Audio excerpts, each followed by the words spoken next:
Hello, everyone. Welcome to another episode of Dateable, where we dig into the whys of people's behavior when it comes to modern dating.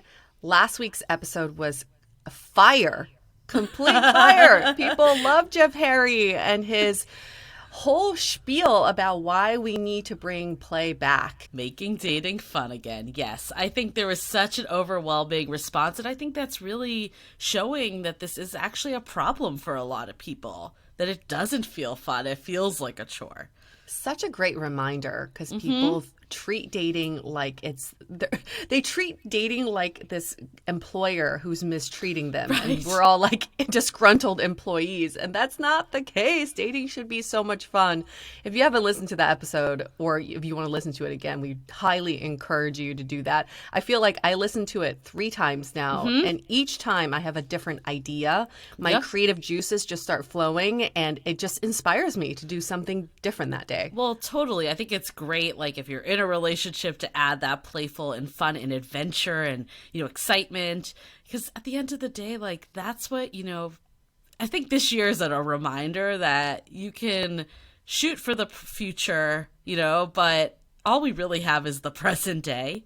I love what Jeff said about how, we take for granted that we have this luxury to go out with people and do stuff. And, maybe in a future life of ours, we're not going to have that luxury to just go out to dinner or go to a bar or do whatever and meet new people and all that. So I think we need to appreciate what we have. And I think a lot of times we're always looking for like what we don't have and how do we fill that. So it's really important. I think it ties in 100% with this week's episode that, it's kind of like grass is greener. We're talking to Alice, who talks about how, she thought like marriage wasn't the be all and end all. Marriage is this elusive idea where people think that once you get married, your story is complete and happiness is guaranteed.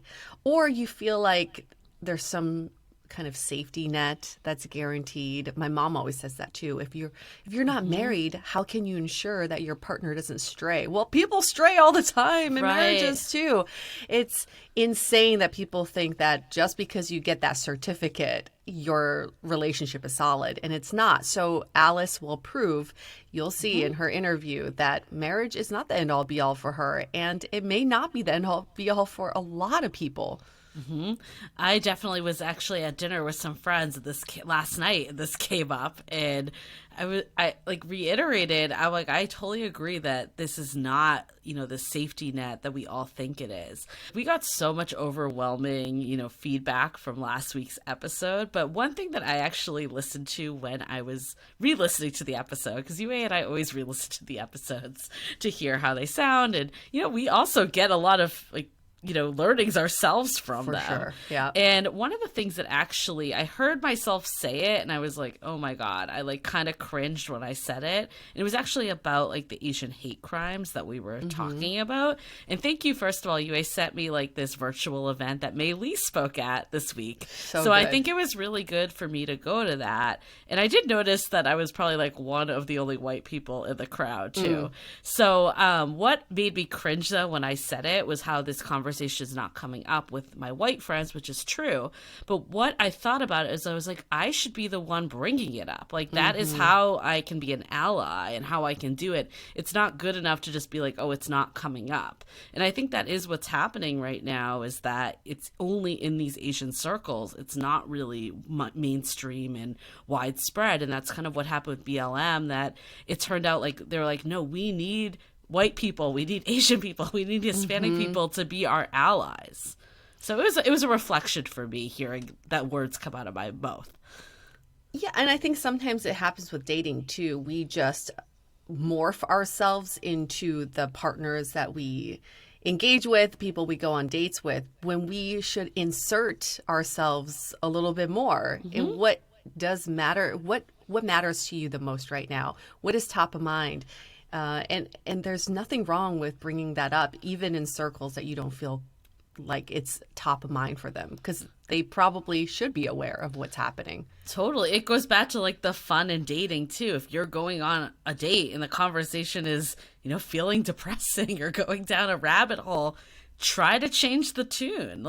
why not, before just dismissing the person or saying like this was another bad date, at least give it your all. I think I'm going to start to do that from now on. Like, I referenced a date that I went on that was like definitely a little bit of a doom and gloom coming from the other person, because they just really weren't ready to be dating. And I think I definitely fell into the trap myself, instead of being like, how could I turn this around? Like, how could I make this more of an experience between the two of us? And maybe we would have had a different outcome if I had done that. It takes a lot of effort, right? But it does, I've started implementing Jeff's his advice of constantly asking, how can I make my day even better? And I love that question, because I've been doing that the last 2 days. I was in a bunch of interviews for work, and I was just like falling asleep, basically, because you're just saying the same things over and over again. And then I had a moment of saying, how can I make this conversation even better? And I brought in something more interesting, and I was like, damn it, why don't I do this in every aspect of my life, where I can steer the conversation in a direction that pleases me, that makes it more interesting for me.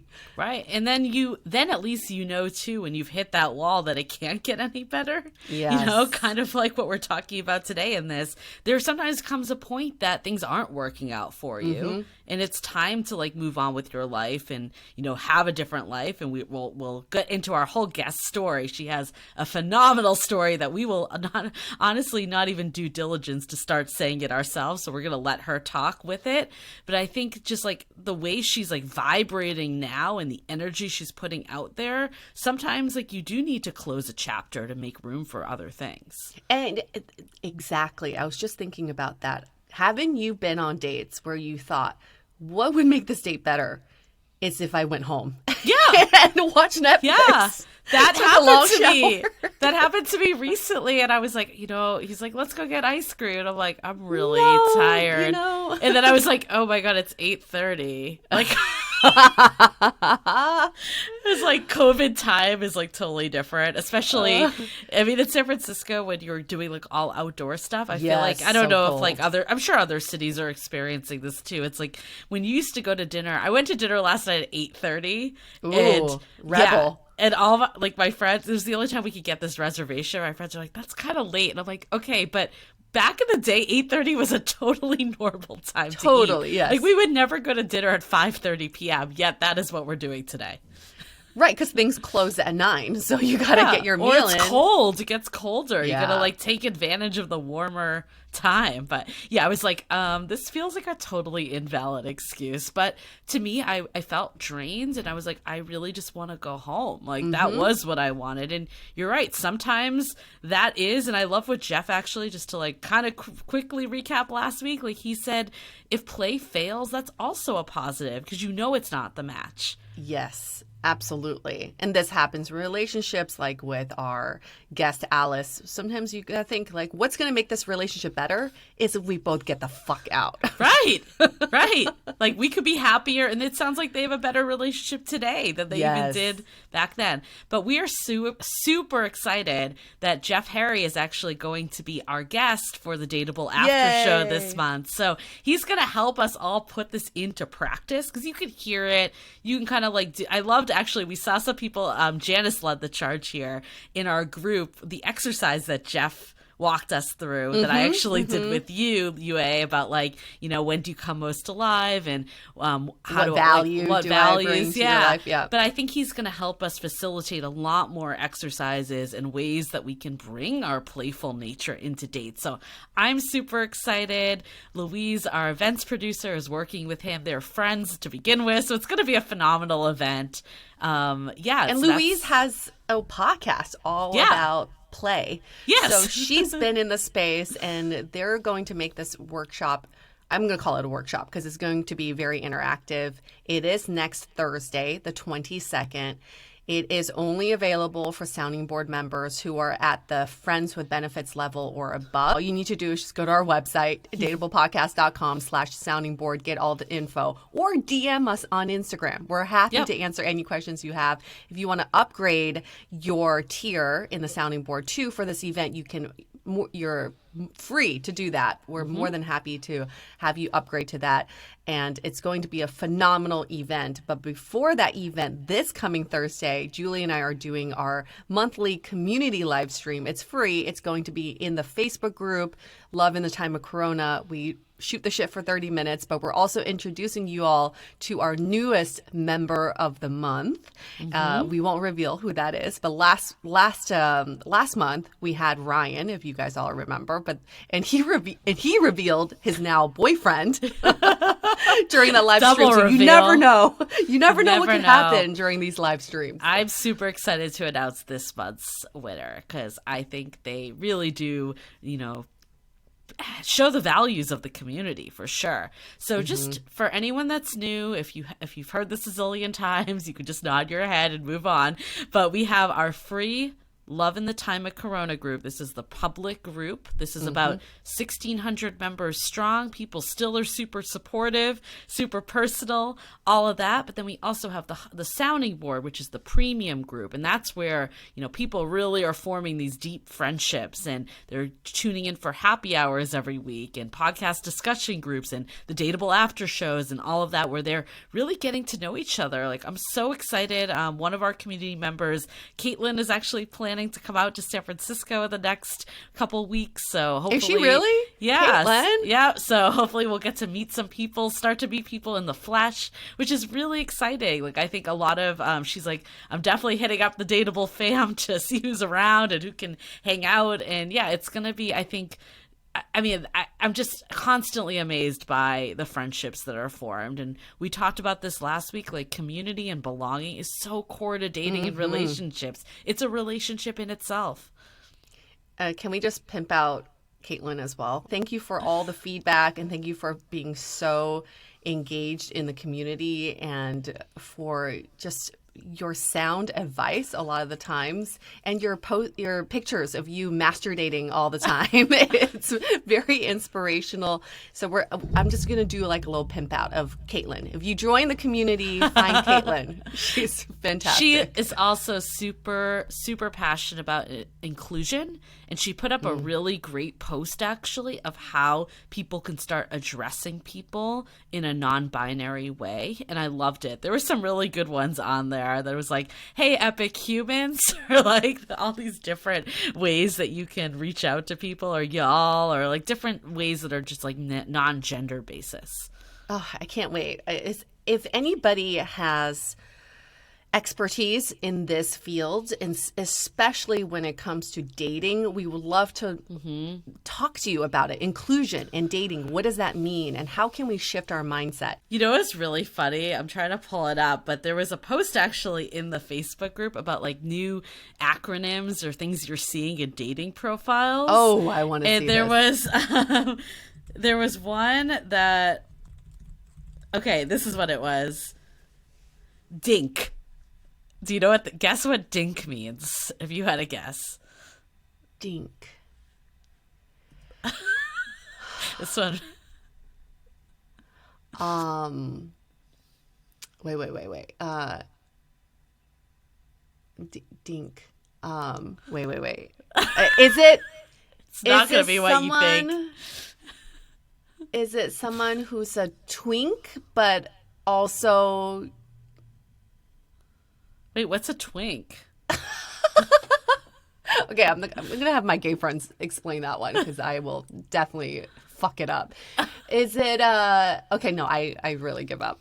Okay, you're never gonna guess it. It's dual income, no kids. No.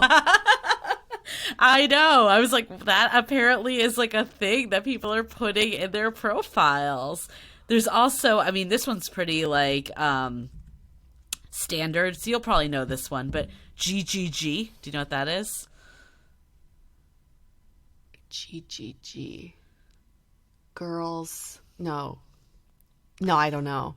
You know, I actually had to look it up because I was seeing it so often, especially on Tinder, actually. It's good, giving, and game. So it's basically like you're sexually open.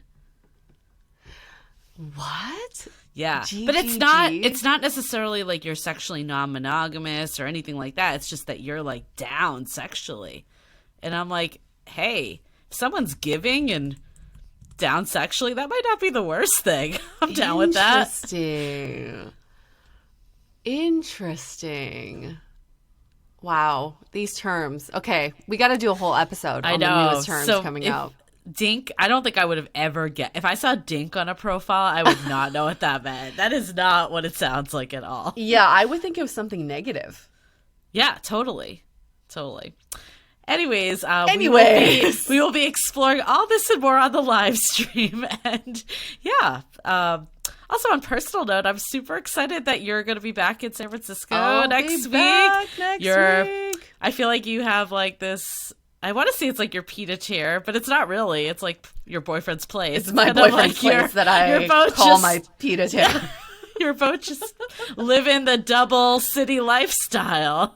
It's so great. Yeah, it's I best like of to both tell worlds. I like to tell people I have two places. Yeah, you got your, like your 1 month here, 1 month there. Vacation, it's nice. My vacation home in San Francisco. It's nice. I'm excited to see you. Julie and I are gonna treat ourselves to a nice dinner, just so you all know, because we also go on dates. Yeah. Yes. We also go on dates, and it's about time we spend some money on each other. So that's true. That's true. Sometimes you got a master date, but sometimes you got a friend date. Yes. Or dual master date. I don't know. Yeah. No, I feel like.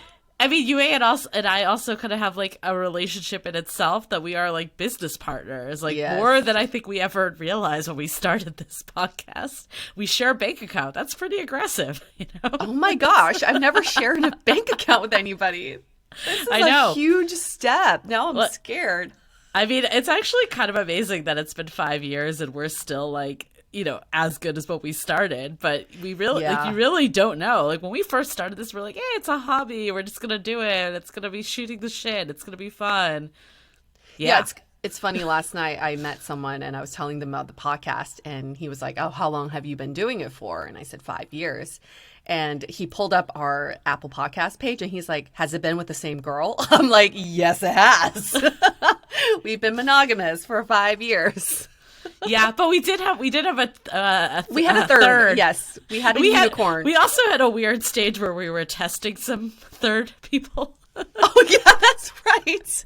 I don't know. I just happened to actually listen to an old episode, and I was like, "Wow, our podcast really sounds like a different podcast back then." It's kind of amazing. I totally forgot. But then, I came into we were dating other people. We were dating around, and I definitely started more on the back end of things too. Mm-hmm. So the original, I love that we're getting on this conversation because it's bringing up old memories. When we first started this, it was me and this male co-host. His name was Michael, and his name is still Michael. It has not changed. His name is Michael, and we thought it was like I just think about old school radio shows where there's always a producer in the background yelling out remarks and adding color. So Julie was that person. Julie was our producer, but she would every once in a while be like, I don't understand. Ask more about that. Or I don't agree with that. So she was a color commentary. And we quickly realized that we should give her a mic because she had a lot to say in the episodes. So when we transitioned from Michael, we just gave Julie a mic and we're like, why don't we just become co-hosts? Why are we doing this? You know what it is? I actually put up a post about this on International Women's Day. I think both of you thought, both of us. All two of us. Both of us. Because, I mean, you and I were always, like, the business arm behind it anyways. Like, even though we had these rotating other people, they were kind of just there to chat more. And what I think you and I thought was that we needed a male voice. Yes. We thought, and I think actually this revelation hit me with the show Morning Show with Jennifer Aniston. Yes. Where they basically, had her and Steve Carell, and then he got, sexual harassment suits, had to leave. Yes. And then she replaced him with Reese Witherspoon, so it was 2 women hosts. And that was, unseen of in TV, because it was always the man and the woman. And I think you and I had that in our mind, that we needed this male and this female. And then I think we also thought we needed people that were, dating coaches and experts. And there was, because Michael was a dating coach too, and had that background. So I think we thought that. And what we quickly realized with podcast was this was giving anyone a voice. You did not have to have this background. There were so many female duos popping up. It did not have to be this stereotypical like balance. And I think what we realized too when we were doing all this testing is that a lot of them felt very unnatural with you. Yeah. Because it just felt forced. And you and I are just friends, so it worked. Like because we're such good friends. It just natural. Yeah.